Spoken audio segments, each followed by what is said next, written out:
You know, back when I started this channel, it seemed like I was getting a new arcade device almost monthly. I was getting either a Partycade from Arcade 1UP, one of their full-size units, or even some of their countercades. And as time progressed, this channel evolved and I started focusing on not just the home arcade aspect, but also started focusing on things like my console gaming, other retro gaming devices, retro gaming in general. And this channel eventually landed at being more or less a gaming channel and kind of focusing on all aspects of gaming. However, one aspect of this channel that's slowed down a little bit is the home arcade side. I made a bit of a pivot that I didn't want to just strictly be known as a home arcade channel and more holistically as a gaming channel.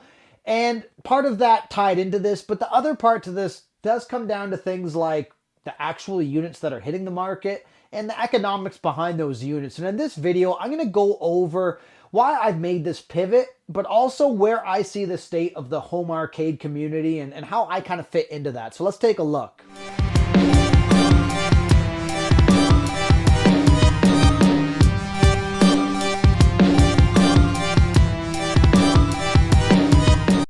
So to start, I want to address probably one of the most obvious things for anybody who follows these types of channels is that the general home arcade companies that manufacture these devices, like the Arcade 1UPs, and now we have Iconic Arcade, and we still have At Games, and basically anybody who's producing these units, it seems like there's a bit of a, how do I say this? The novelty factor of some of the units that were coming out is starting to disappear. And I'm not saying novelty in terms of having a home arcade as a novelty. Yes, of course, that has dissipated. But what I mean is having more novelty-based cabinets themselves. For me, one of the biggest things that isn't really that exciting to me is looking at, for example, Arcade 1UP comes out with their Pac-Man Deluxe. And don't get me wrong, the form factor of that device looks great, but it's another joystick-based unit. I'm not necessarily excited or even motivated to want to rush out and get a device like that.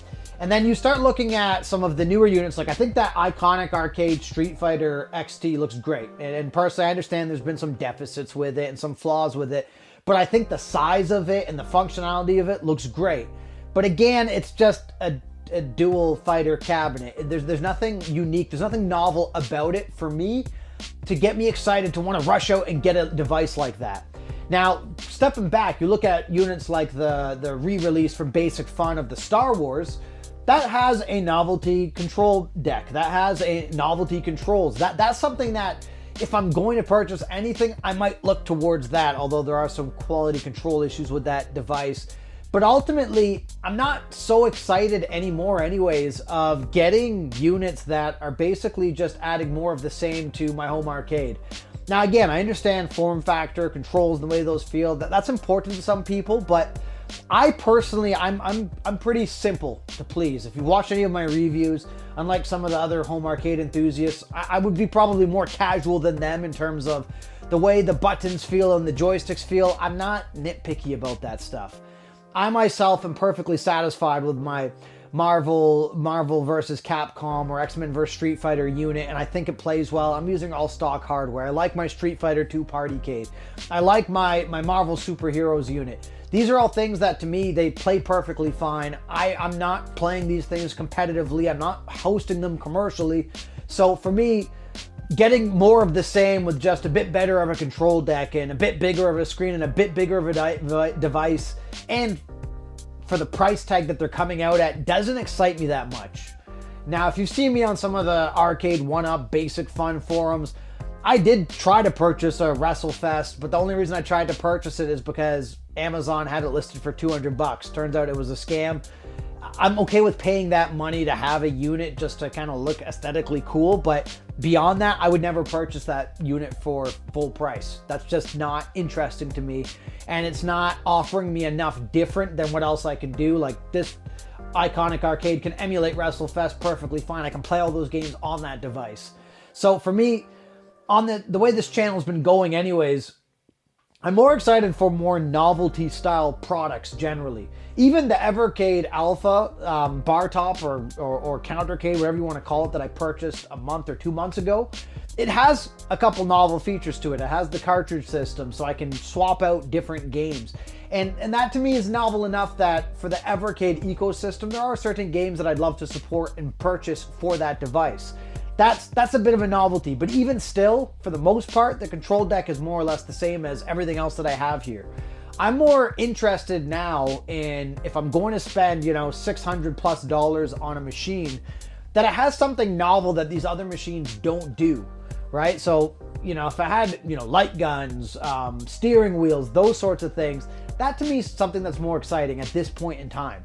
And so that's one of the stalling reasons for why I'm less focused on arcades. And even if you watch this channel, I'm not really reporting even on much of the units that are coming out. It's nothing personal or me against those companies. It's just, they just seem like retreads and rehashes. And then when you combine the economics of what these units cost, it's way less appealing. Now that's kind of my next point to this.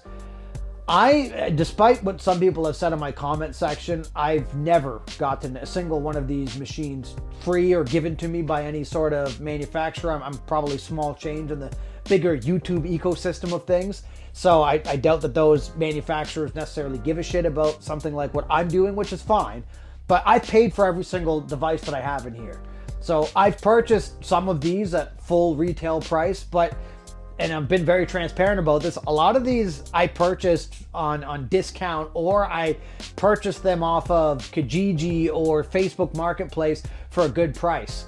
And so, with the exception of the handful that I really, really, really wanted, I've almost never purchased any of these full price. The most expensive one I got was my Marvel Superheroes for $600 way back when it was just debuting, because I really wanted that unit, and I still personally really like that unit.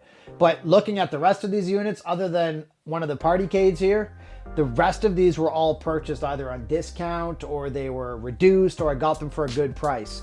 Now, I'm not saying that that's necessarily a reason not to invest in the home arcade or whatever.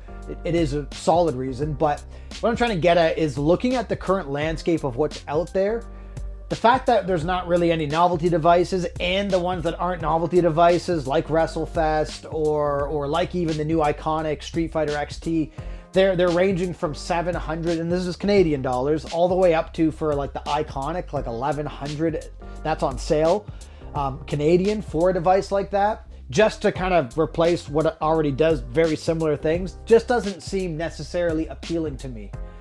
And this kind of leads me to my ultimate point here. I'm aware this iconic arcade machine, their original one, not the new ones, has a lot of flaws. The buttons aren't the best. The joystick is okay. The screen is okay.